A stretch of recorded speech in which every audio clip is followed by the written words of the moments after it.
Ang ganda mo kasi, kaya natulala ako.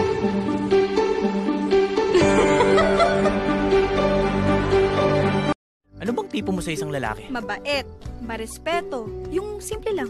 Sana ako na lang.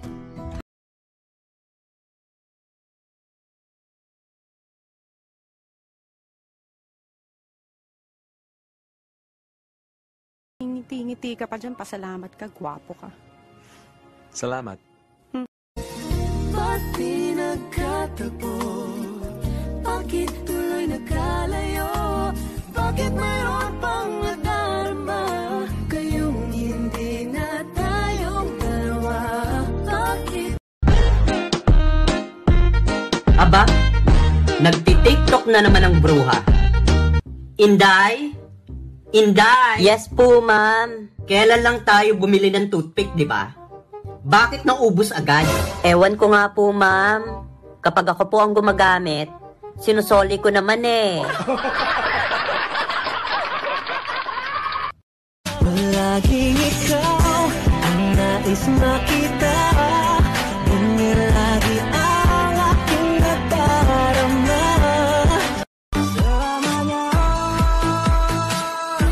mga pamuda niya, at di mo mandura, wala pang ganda.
Pagbiro.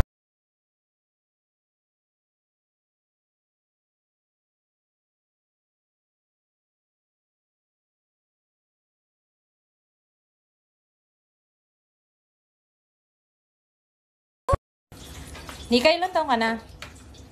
25, bakit? Pareho pala tayo. Ilang taong ka na ba? Ay, tanga lang. Di ko gets!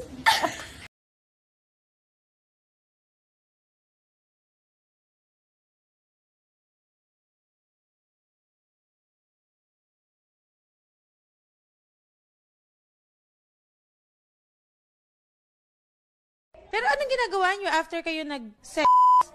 Wala po. Sabi pa niya, bumili ka ng malong para magsukob tayo sa malong. Wala kang panty, wala akong brief.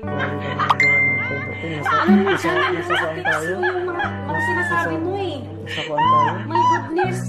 Nung nag-check-in kami sa Halina Lodge, hindi talaga ako nagbayad. Siya ang nagbayad noon. Tapos nakaapat na putok yata siya sa akin kasi masikip eh.